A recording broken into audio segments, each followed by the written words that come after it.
Sí. Vale. Buenas tardes a todas, todos. Sean muy bienvenidos. Estamos muy felices de compartir este momento con ustedes. Hoy día presentamos el libro Para apagar colillas de Luz Acevedo. Nos acompañan tremendas poetas amigas, Hedy Navarro, Antonia Torres, Martina Pedreros. Y además contamos con las chiquillas de Casa Trama que están vendiendo bebestibles. Agradecer a las chiquillas de Gato Cauye y a toda Casa Plumas por facilitar el espacio. Agradecer por supuesto a Editorial Cuarto Propio que edita el libro y al Centro Cultural Bailarines de los Ríos por facilitar los equipos y a la productora Creas Films por la producción del evento. Por protocolo les pedimos para el desplazamiento el uso de mascarillas, desanitización de manos, etcétera, y poder disfrutar de la presentación que van a hacer las poetas del libro de Luz Acevedo, Para apagar colillas. Luz Acevedo nace en San Fernando en 1997. Es escritora de poesía en décima, artista visual y modelo. Estudió lengua y literatura hispánicas en la Universidad de Chile. Se ha desempeñado en la producción ejecutiva cinematográfica al alero de la productora audiovisual Creas Films, empresa que cofundó en 2019. Luz también imparte talleres de escritura creativa en décima, reside en Valdivia desde el 2019 y ahora está lanzando su primer libro, Para apagar colillas, con Editorial Cuarto Propio. Vamos a comenzar con la presentación, comentario de Hedy Navarro, que nace en Puerto Montt en 1944, estudió pedagogía en la Universidad Austral de Chile, es profesora de Estado en Artes Plásticas por la Universidad de Chile, poeta y artista plástica, reconocida como creadora y editora de la revista Palabra de Mujer entre los años 1988 y 1997, afirmando la palabra poética femenina en un contexto literario patriarcal. Ha publicado Palabra de Mujer, Óvulos, Oda al Macho, Poemas Insurrectos, Vírgenes Vacantes, Sur, Monólogo de la Hembra Tardía, Cantos de la Dura Madre, Palabra de Mujer, Compilación Poética y Terral. Sus textos aparecen en diversas antologías y revistas. Hedy, por favor. Hola. Muchas gracias. Con tantas poetas amigas acá, a uno siempre le va bien. Bueno, este libro, escribí unas cositas y voy a leer algo corto. Para apagar colillas, primer libro de Luz Acevedo, Editorial Cuarto Propio, Santiago.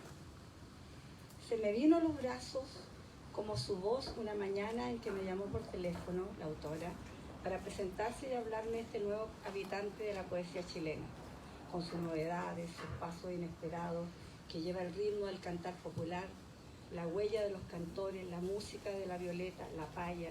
No lo califico, sino que desde allí me siento a escuchar. Me ha sorprendido su lectura, su primer brillo, su sendero, sus luces y sus sombras. Suelo leer como se me dio hacerlo, como a mi forma y a mi andar. La poesía para mí es una alfombra o un risco. Los pasos deben ser quienes, como ojos, nos alerten, nos musiten al oído, nos lleven por sus callejones y sus cielos de azul profundo. Me digo que volver a la primera página es mejor antes de allegarme a media sombra, que mi forma de mirar no es entre líneas, que necesito paciencia, andar por su lengua y el nervio de este hijo nuevo y desenfadado. Extraña palabra que se me presenta para saludarlo y recibirlo, como a quien saluda en nuestra patria sureña, en los ríos que habitamos, donde nos encontramos con la obra recién nacida. Por eso estas palabras que son una bienvenida, un anuncio de que ha llegado luz y que para apagar colillas nos trae, desenfadada y cantora, que el ritmo se pega, habitante de este paraíso de verdes y agua, este habitar sureño. Se necesita indagar en esta voz, o no se necesita caminar detrás de sus pasos o adelantarse unos pasos. mirarla desde allí, escucharla y dejar que llegue. Se sienta y sin exigir salir de las ligeras sombras que mi lectura arroja sobre su verso, sombras en el pedrerío que en el caminar nos vamos hallando cada vez en el leer. Así me llego y pronuncio algunos pasajes al voleo. Es mi bienvenida a esta palabra que ahora ofrezco, es mi voceo. Entonces yo he elegido algunos trozos. ¿Puedo leer así?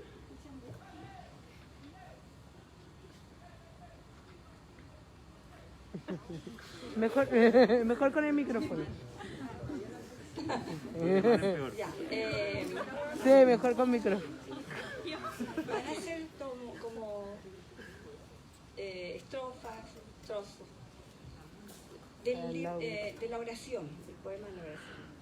Tanta dicha hay dentro mío que prefiero poco hablar, pa' mentiras no expresar, es mejor ni mu ni pío, mejor así el extravío de sábanas y frazadas entre cuevas, encerradas, calladas, que no nos pillen, pa' que no se maravillen de estas dos enajenadas. Te entrego mi calza y falda, mi susurro y mi siseo, mi búsqueda, mi tanteo a lo largo de tu espalda. Sí, tus nervios me respaldan, y es que el goce neuronal por tu espina vertebral bajó y tocó cada hueso. Así leve fue mi peso para el alzamiento astral.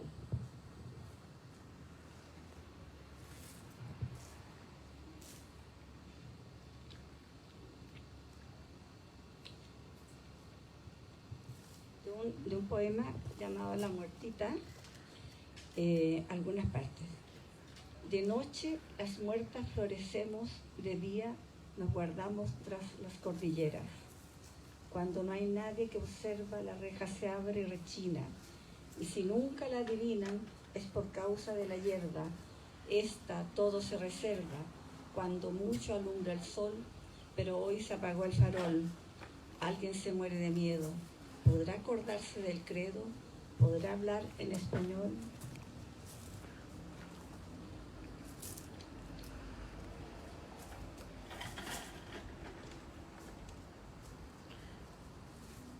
De la parte final de ese texto, de 3 partes.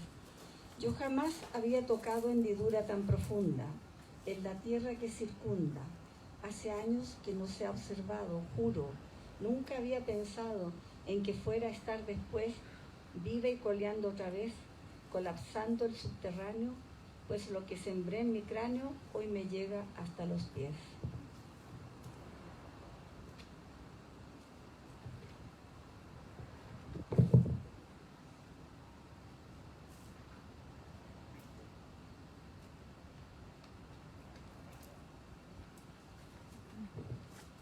Y para cerrar este pequeño anticipo, ¿qué está pasando?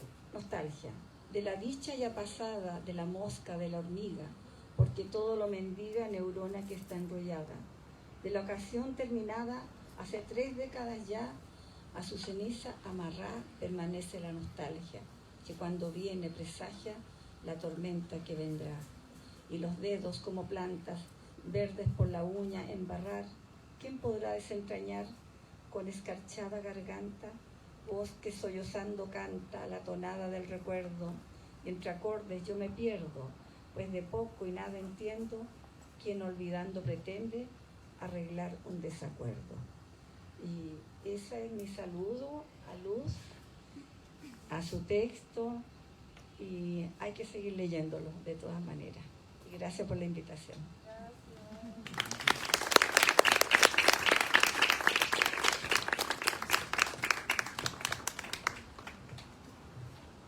Sí, tiene el micrófono ya.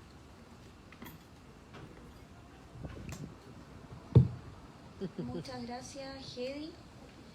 A continuación va a presentar Antonia Torres, nacida en Valdivia en 1975, periodista de la Universidad Austral de Chile.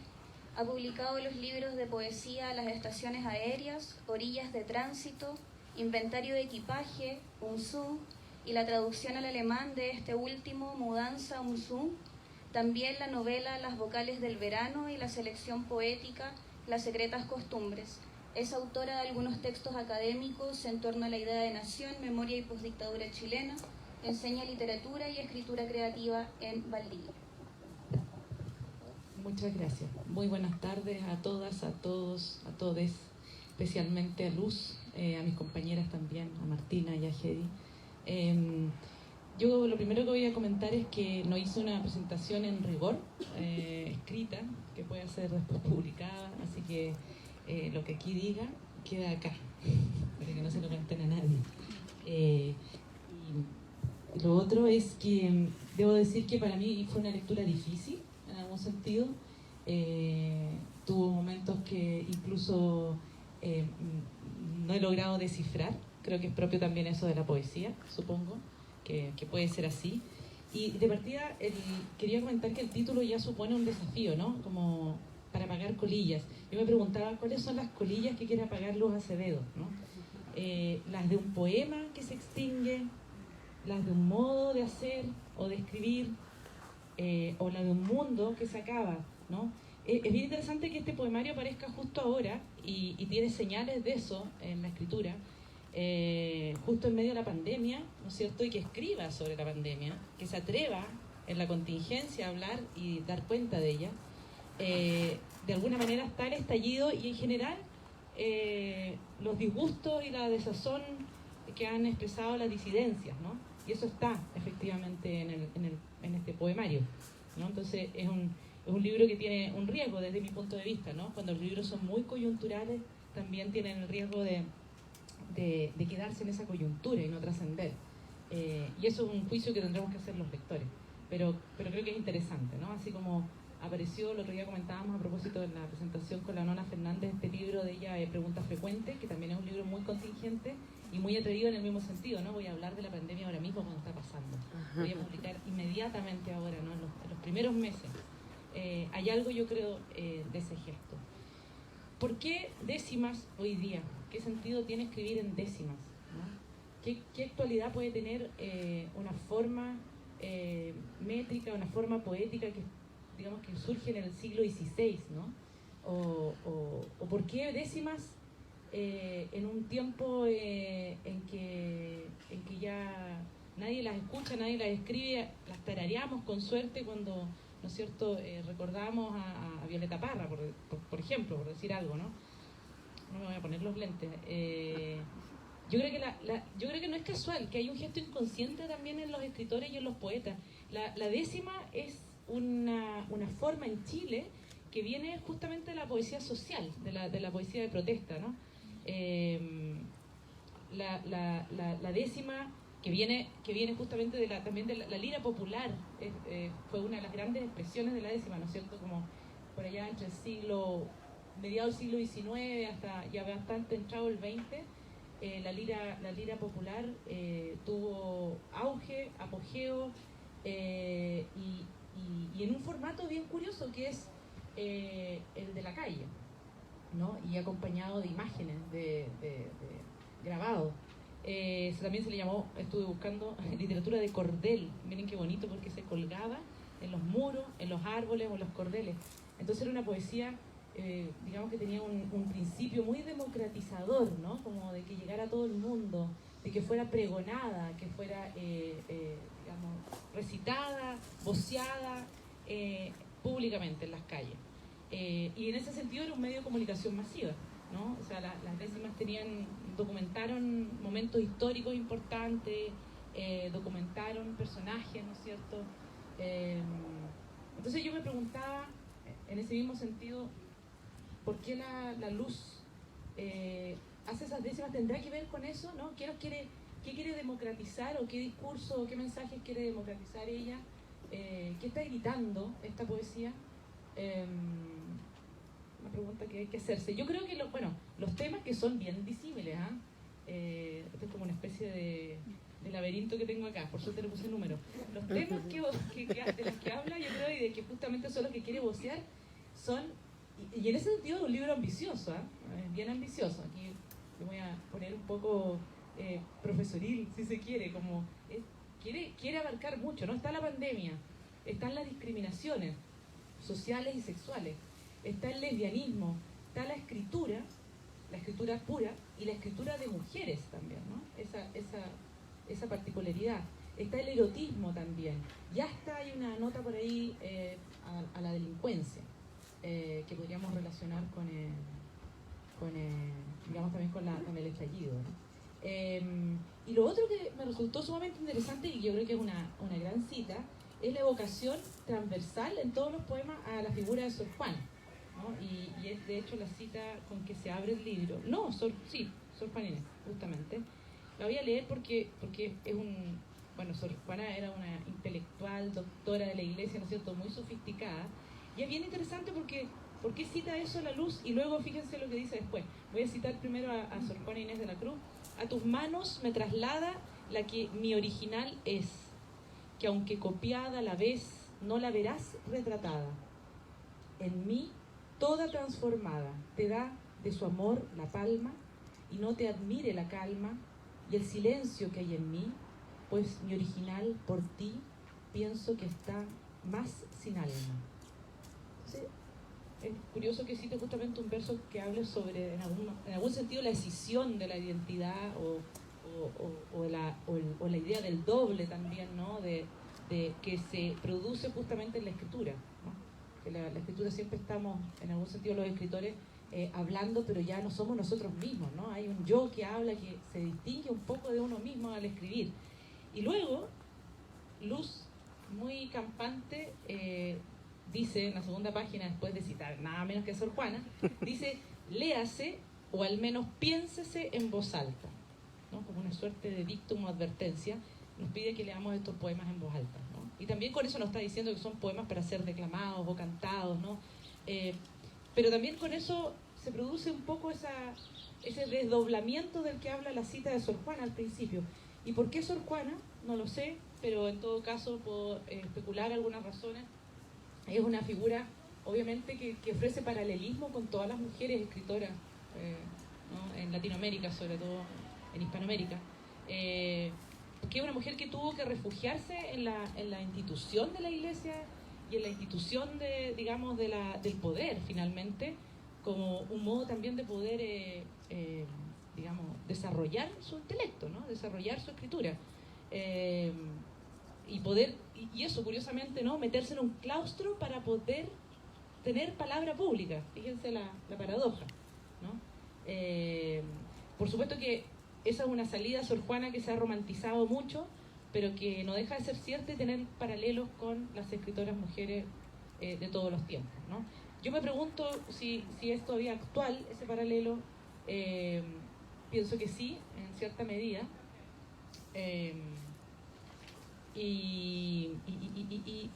Claro, exactamente, eso quería decir, lo del romántico y hasta teórico epígrafe al principio, ¿no? Y cuando dice ella, también anoté esto que me interesa, cuando dice debemos leer estos textos en voz alta, también nos está diciendo de paso, o está expresando un gesto muy performático, ¿no? Como que exige esta poesía, ¿no? Que no es una poesía, por eso yo creo que me costó también, ¿no? De leerla en voz baja solo, sino que uno tiene que en alguna medida como una oración o como un rezo, ¿no es cierto?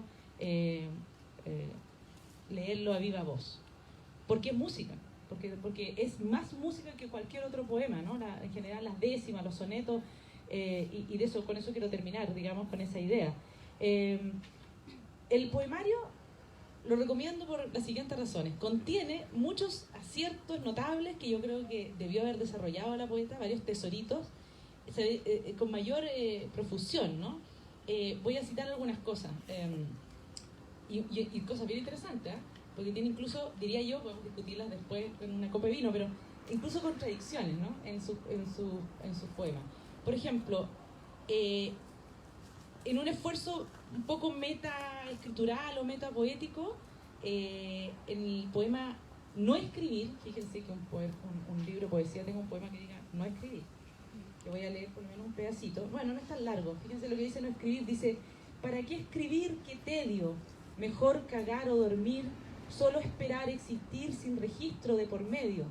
Pa'l enredo no hay remedio, más que poco divagar, no se vaya a atragantar la hoja con tanta letra, porque este lápiz penetra como inyección muscular. O sea, un texto que ya contiene en sí una paradoja, o sea, es mejor no escribir, pero te lo dice escribiendo, y te lo dice escribiendo en un verso, digamos, en una décima, ¿no? Que las décimas tienen 10 versos y suelen tener 7 o en realidad 8 sílabas, más o menos perfectas, limpias. Y luego dice, en otro que me encantó también, que yo creo que es uno de los mejores poemas del libro, para escribir se llama.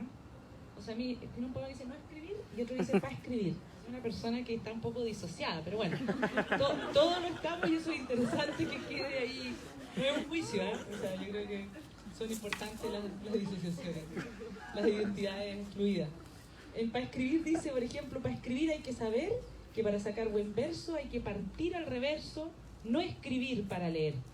Asunto con que, dicho sea paso, yo no estoy de acuerdo, pero suena bien aquí. No escribir para leer. Verso no es para poseer, el verso viene prestado, de antemano, elaborado, porque pocas letras hay, y si en las letras te encontráis, es que a otro siglo has viajado. Segunda estrofa, y con esto los dejo tranquilos. Para escribir no hay que saber demasiado de la vida. El verso, saber con vida, para no tener que ver con el terrenal que hacer. A otra andanza me encomiendo, la menciono y recomiendo. No leer para escribir, a los libros no acudir, para no andar aburriendo.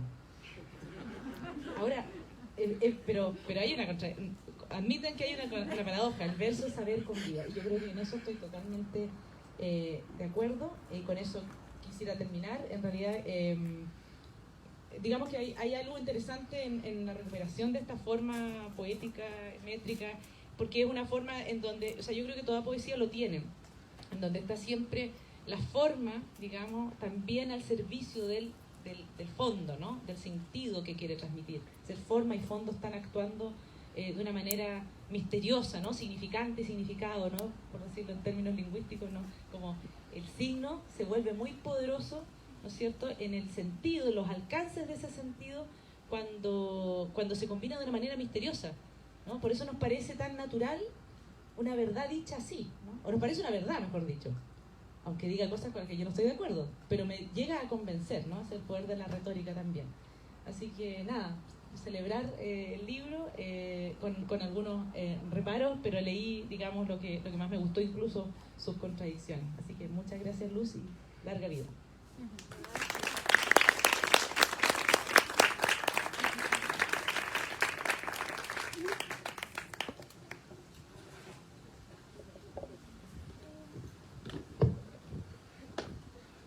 Martina Pedreros nace en Buenos Aires en 1990, es gestora cultural, editora y artista, ha trabajado en gestión de proyectos culturales como editora en revista Hélice, en los ciclos de entrevistas Viernes de Letras realizados en la Facultad de las Letras de la Universidad Católica de Chile, los proyectos de festivales y lecturas poéticas a cargo del colectivo Sudor de Poeta desde el año 2011 al 2016, destacando entre ellos el Festival Poesía Enmascarada, realizándose en explanadas y parques abiertos. Además, ha trabajado en edición de textos académicos, literarios, periodísticos y de carácter pedagógico. Actualmente, editora de Tinta Negra, microeditorial y gestora cultural en Espacio en Construcción. Ha facilitado talleres de creación poética y clubes de lectura en temáticas asociadas a la literatura hispanoamericana. El año 2018 publica su primer poemario Elemancia por Tinta Negra microeditorial. El 2019 es antologada en Pesca Arrastre, antología de narradores emergentes valdivianos, y en la revista En Valdivia no llueve 2, selección de relatos de librería Gato Caulle. Actualmente escribe el poemario Estados Mentales. Gracias, Sofi. Muchas gracias, Luz y Adriana, por la invitación. Hice un ejercicio como desafiante para mí, escribir un texto sobre otro texto. Debo decir que hace muchos años no lo hacía, así que espero no darles la lata. Apuntes sobre Para pagar colillas, poemario en décimas de Luz Acevedo. Empecé a leer este libro entre ferias y viajes, de a poquito por goteo. Fui subrayando con un lápiz azul los versos que me tomaron, las imágenes y los cruces que iban capturando mi atención. De a poco se me fue armando un libro mental, un montaje de esta experiencia de lectura que además se ha ido completando con las veces que he escuchado recitar a Luz estas últimas semanas. Entonces se suma esa sonoridad a las letras que ligo y no puedo sino leer a Luz con su propia cadencia en mi cabeza. Es un híbrido, pienso, en la medida que avanzo. La décima parece a primera ser el esqueleto de la morfología del libro, sin embargo, se deshace y rehace el octosílabo, la prosa aparece colada, las rimas se desbaratan, la verborrea aparece como el torrente de una canaleta desbordada por la lluvia. El libro se estructura en 4 capítulos, que son los 4 estados de la conciencia: la somnolencia, el sueño profundo, el desdoblamiento y el despertar. Estados nocturnos donde se procesa la vivencia diurna, así como en la escritura se revelan las dimensiones de lo humano. En este caso serían el amor, el erotismo, los sueños, el cotidiano, la rutina, la pandemia, la crisis social y también lo divino. Voy a partir hablando sobre las primeras páginas. Acá me voy a repetir lo que dijo Antonio. Espero que... Sí, estábamos de acuerdo, quién sabe. Creo que sí, mentalmente nos coordinamos. Sí. Al abrir este libro me encuentro con 2 importantes mensajes que guían este texto. Seguida de la dedicatoria del libro para Adriana, un epígrafe presenta y anuncia un hilo de lectura desde el madrinazgo de Sor Juana Inés de la Cruz. Cito: a tus manos me traslada la que mi original es, que aunque copiada a la vez, no la verás retratada. En mí toda transformada, te da de su amor su palma, y no te admire la calma y silencio que en mí, pues mi original por ti, pienso que está más sin alma. El retrato, cabe decir, es propio de la retórica del siglo de oro español. Aparece negado porque no puede captar la transformación constante que aparece en el encuentro y también en la escritura. En esta negación del éfrasis, que sería esta figura retórica, se advierte que esta retórica será dada vuelta como maniobra que juega con las reglas del juego para presentar su contrario. Así, la maestra Sor Juana Inés es invocada en las páginas como una precursora de la escritura íntima, donde parece ser que la necesidad de escribir y de encontrar la precisión, virtuosismo y agudeza de la palabra poética propia de esa época es una forma insaciable de llegar a puerto, como lo es el éxtasis religioso o incluso un orgasmo. Luego de este viaje al siglo XVII, al voltear la página, me encuentro con la indicación de léase o al menos piénsese en voz alta. Esta instrucción presenta el binomio oralidad-escritura incluso antes de comenzar el primer capítulo.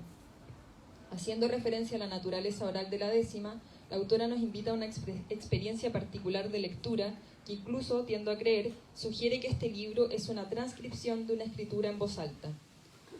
Si bien la literatura ha tendido desde que existe la imprenta a minimizar el carácter audible y memorizable que la oralidad trae, no hay duda que la persistencia de la décima y otras formas de métrica e improvisación han construido una identidad y memoria popular tanto de lo rural, por ejemplo Violeta Parra, como urbana, como lo sería la lira popular, que persiste y resiste a la fijación que trae la palabra escrita. La décima es patrimonio intangible hispanoparlante, en su forma envuelve una cadencia que permite su fácil memorización, pues es altamente cantable, con una estructura de concatenación de rimas consonantes en 10 versos octosilábicos, en una estructura que incluso podría funcionar como palíndromo. De esta se desprende la tradición del canto a lo poeta, que incluye la palla, improvisación con contrapunto y pie forzado, canto a lo divino, canto a lo humano, cueca, entre otras. Incluso hoy, si analizamos las batallas de improvisación y hip hop, la métrica predominante sigue siendo el octosílabo. La décima, podemos decir, es una eterna fiesta, un rito carnavalesco, y por eso no muere, como una memoria que nos transporta al origen de la poesía. La décima nos lleva a aquello que es cantado para ser retenido como un camino de vuelta a las musas. Luego de esta nota, volviendo sobre Para pagar colillas, la versatilidad de la décima permite que entren en su construcción temáticas tan amplias como lo cotidiano, lo contingente, lo onírico, lo surreal, la psicodelia, el erotismo, la pandemia, el estallido. Parece ser la forma perfecta para cantar la vida en su simpleza, al mismo tiempo que se vuelve insuficiente para nombrar aquello que escapa de la estructura. Entonces me aparece la pregunta: ¿qué lugar ocupa el ritmo de la métrica en este libro? Si lo leemos en voz alta, mejor aún, si escuchamos a Luz en voz alta, resuena la cadencia como un trance. Así lo erótico se cruza con el canto a lo divino casi tántrico. Cito: ¿cuál entonces el motivo para que al hecho espiritual se cuestione por carnal?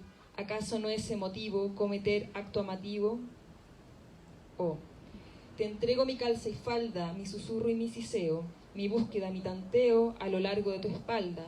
Sí, tus nervios me respaldan, y es que es goce neuronal, por tu espina vertebral bajó y tocó cada hueso, así leo efemo y peso para el alzamiento astral. Parece ser sobre todo que en los poemas eróticos el ritmo se acopla al ritmo del encuentro, el siseo de dos serpientes que se enroscan buscando un ritmo común, casi simbiótico de la progresión entre dos cuerpos. Allí Sor Juana aparece como una guía en el arte de encontrar el acople, la forma justa para nombrar y que la coherencia de la progresión alcance la forma precisa. Por ejemplo, en el poema de Cómo me quedo en casa, cito: a los libros de poesía, los del siglo XVII, toca corsete y colorete sobre una nuca sombría, a esto me acostumbraría, la poesía por la ventana, un amor entre lesbianas, poeta monja con virreina, si hasta la flor se despeina cuando chocan sus campanas. Aquí, volviendo al comienzo del libro, la cita a Sor Juana parece hilo que conduce la motivación de escritura de Claustro, que en este contexto de escritura se nos asemeja a la escritura de un libro pandémico, donde tanto la vida interna como la externa, como también un binomio universal, se nos muestran tal como un espacio para incursionar en sus ritmos y formas posibles.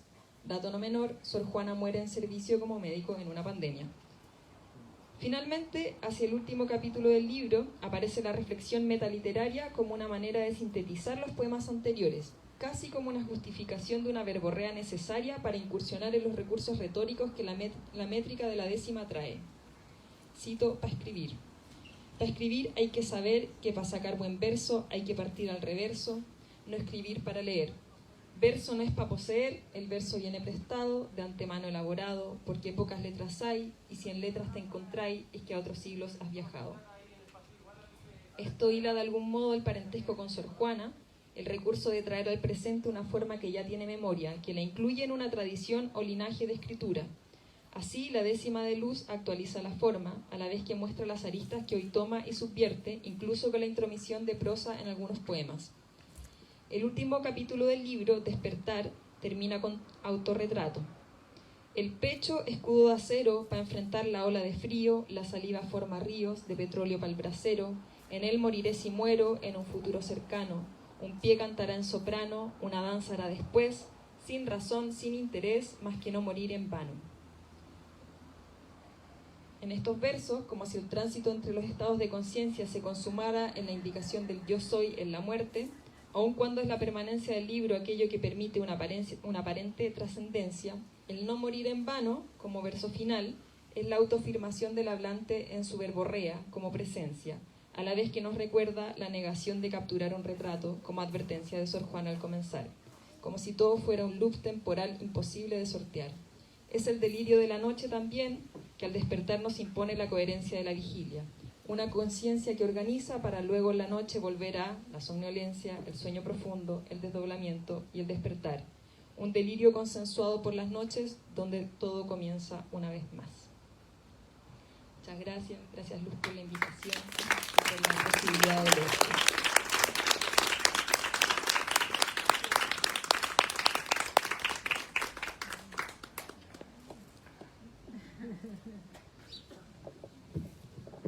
Gracias, Hedy, Antonia, Martina. La idea de Luz es que a partir de las presentaciones de las poetas, las personas que están en el público puedan hacer preguntas o comentar algo acerca de lo que escucharon para que Luz o las personas, o sea, las chicas puedan responder y posteriormente lectura de los poemas de Luz. Entonces, dejo abierta la posibilidad de preguntar algo. A mí me gustaría... quiero preguntar algo yo. No, es que, lo que pasa es que... bueno, me gustaría comentar también, porque pasa que yo no quería hacerlo, yo quería que el resto hablara por mí y validar el libro, como que yo no quería validar ni recomendar mi propio libro. Pero igual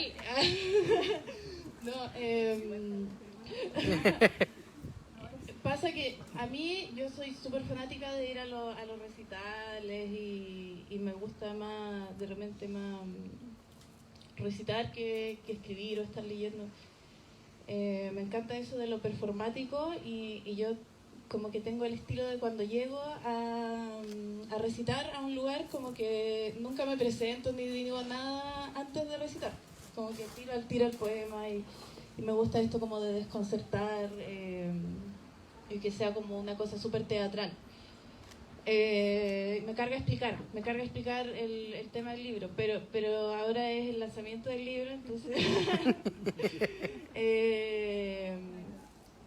tan solo no me gustaría explicarlo desglosadamente como lo hicieron ustedes, sino que me gustaría hablar desde el sentir de lo que me pasó al escribir este libro. Yo este libro me demoré como 5 años en hacerlo. Es una recopilación como que en un momento acumulé determinada cantidad de poemas y dije, ya, esto parece que es un libro. Y me gustaría reparar igual en la portada. Yo igual soy artista visual, entonces dije, ya, si el libro de por sí trae un recurso visual, aprovechémoslo. La portada la hizo una fotógrafa que yo admiro mucho, que se llama Zaida González Ríos, y hay una historia súper fuerte ahí porque yo quería sí o sí que ella hiciera la portada y yo sentía que tenía que ser una foto, y a la Zaida se le había muerto su mamá hace súper poquito, hace como 2 años antes de hacer la foto, y ella me contó que ella no había hecho una foto desde la muerte de su mamá, y esta fue la primera foto que hizo desde que eso sucedió, y de hecho me costó mucho convencerla, al final estaba como resignada que yo iba a tener que hacer una foto, y creo que al final nos juntamos a tomar vino y entre medio dijo, ya, hagamos la foto, y fuimos como a su estudio y yo le dije, mira, hagamos una cosa pequeña. Entonces, este es un barco que hay un monito encima y fuego atrás, y el barco era de este porte. Y ella me comentaba sobre que para ella era súper difícil, mientras más chica el formato de la foto, los objetos presentes de la foto, más difícil es hacer la foto, porque requiere más detalles, ¿no? Como que ella tiene este rollo de hacer desnudos y retratar gente, y me contaba que fue súper desafiante hacer esta idea. Y lo que sucedió fue que el barco accidentalmente se incendió, porque atrás hay una fuente con fuego, como que había una cuestión quemándose, y el fuego del recipiente agarró al barco y el barco se quemó. Entonces la Zaida hizo una foto del casi incendio, imagínense, en un estudio de fotografía lleno de cuestiones inflamables, se quema el barco y ella haciendo fotos, ella seguía sacando fotos, y la foto del barco quemándose del accidente la incluimos igual. De hecho creo que me gusta más la foto del incendio que cualquier otra, y la incluimos en la contraportada.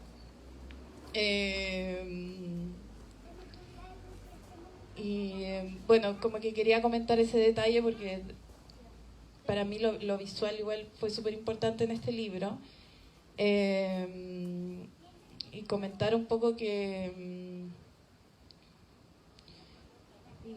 yo igual al momento de hacer un libro, para mí lo más importante era que en alguna medida hiciera reír, que hubiera sátira en el libro. Y yo creo que eso igual es una de las cosas que distingue a la décima.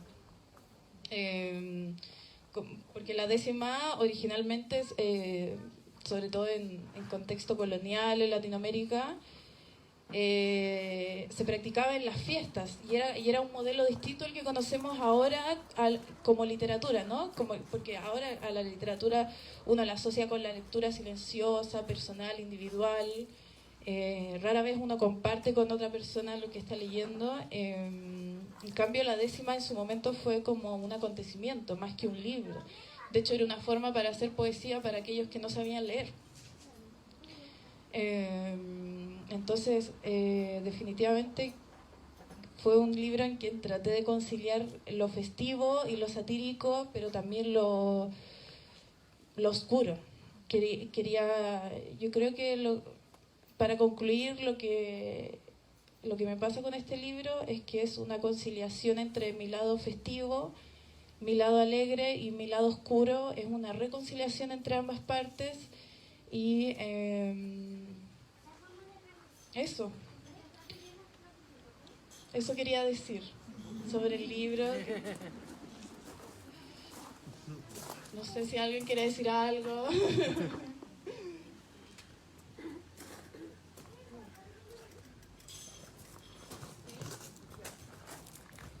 Ya, pues entonces leamos un poquito.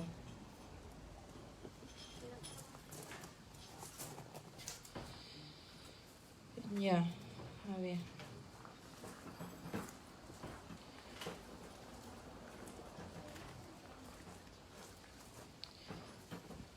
Llanto. La cara me arde, la espalda se curva, brazos se encogen, el chiste se sobrecoge, pasan risas y me saltan, hasta las lágrimas faltan, el poema se vuelve chiste, no hay chiste que me despiste de este llanto gregoriano, en que el ojo es como el ano y en que no eres aunque fuiste. ¿Por qué será que tu llanto se asimila al caracol, rastro donde para el sol porque ha recorrido tanto? Estas cuestas ya no aguanto lo que el rastro deja huir, no lo intentes combatir con lagrimal pendenciero, el que igual que carcelero su agua no deja salir.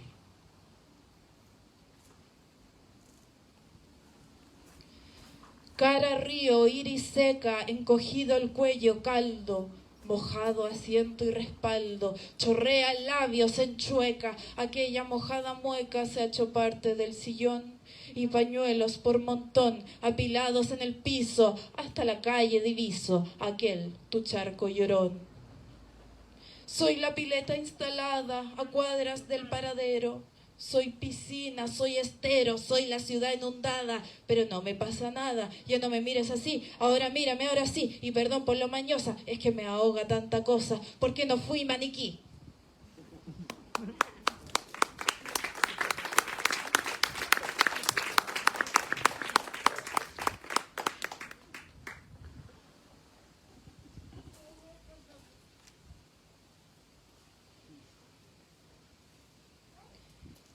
Nuestro amor. No expresarlo por respeto se le pide a nuestro amor, pues hay quien sufre dolor si no es callado y discreto este amor que te prometo.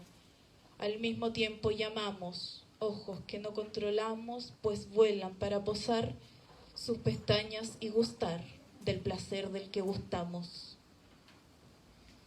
Decía, no era verdad, aunque nunca creí mentira, lo que otras dicen que miran al mudarse a la ciudad, del calor y la humedad, y no hay lugar que no quiera, lluvia que se desprendiera de zanja que hay en el cielo, de donde escurrió el deshielo en la prehistórica era.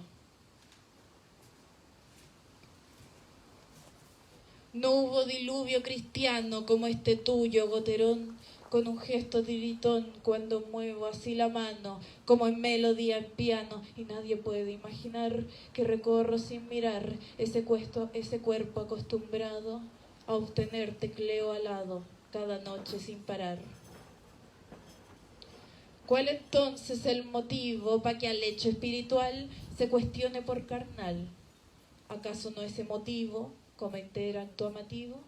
No expresarlo por respeto, como si fuese secreto. ¿Acaso no llorarías si un beso me lo darías dejara de ser aprieto?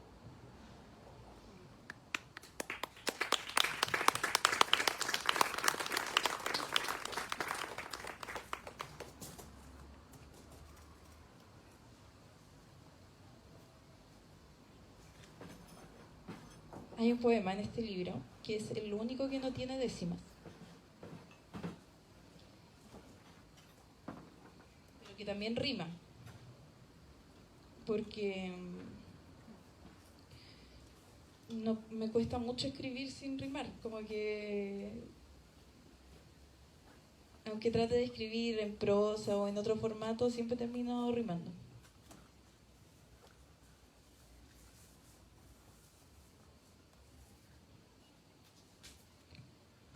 ¿Dónde está? Espérame.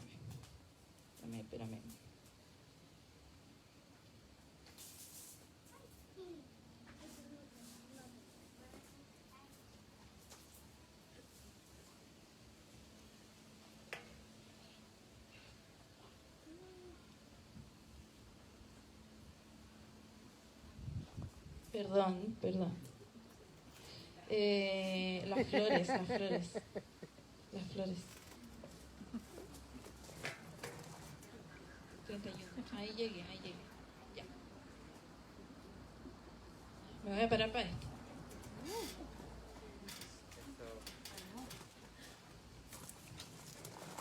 Las flores, la 10ª culta. Salen vestidas de flores y vuelven con ayuyas. Se juntan a fumar cuando sus pesados maridos salen. Del oculto rincón del jardín a la escalera de emergencias avanza la neblina de los Kent 4. Fruncidas de ceño me dicen: arregla tu gotera, arregla tu techo, que de nuevo se desclavó, que un día de esto se va a salir y que pase una ventolera y me va a hacer pebre el ventanal. Llego cansadísima a lanzarme al sillón y lo hundo hasta tomar un pasadizo que me llevó al departamento de abajo. Caí en el mueble modular y llegué al fondo de sus vasos y copas. Entré tan pequeña que no fui estorbo ni cara conocida. Dormí en la caja de herramientas, dormí en el marco de una foto de principios del siglo pasado. Me fui cuando me pillaron balanceándome en la silla. Espero que el día en que de ella me caiga no sienta tanto dolor como el día en que se me quebraron los floreros y ardieron los poros de mis orejas, porque en ellos crecieron flores como rejas, detrás de las que habitan presas mis vecinas que ahora duermen tiesas. Espero que el día en que me pare no sienta tanto dolor como el día en que se me quebraron los floreros. Me paro en la terraza de la selva para tomarme de la mano con la niebla. Seguro que hacia el codo no me tiembla cuando reparta las semillas para la siembra. A veces en el edificio ando medio perdida por temor al oído de las vecinas, por la temida toxina que desprende la antigua tina, por las nubes de humo encendida, en las flores de fuego tendida. Aunque me desoriente, soy aún una entendida, cultivando flores sobreintervenidas en las selvas del Kent 4 y de la Quetiapina, en los bosques del clavel y de la orquídea. Buen día, vecina, regáleme unas flores al llegar. En la entrada hay poca luz y se puede tropezar. Vamos con la gata que hay que medir y pesar. Cuide a ese perro que no me la vaya a asustar.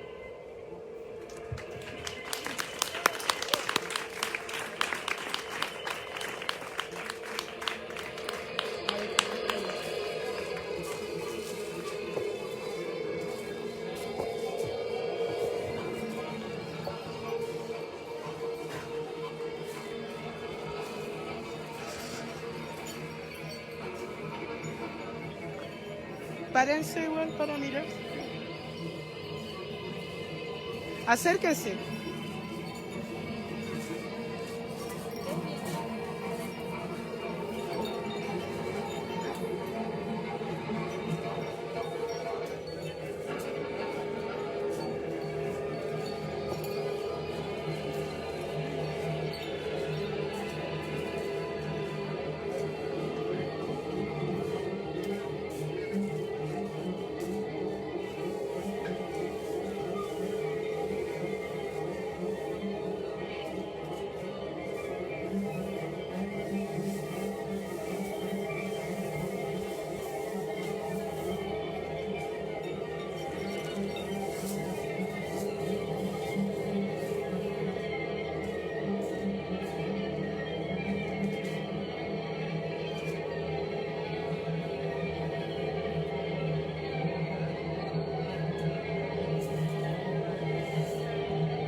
venta de libros. Trae los libros. Ahora hay venta de libros. Ah, ya, avísame. Recuerden que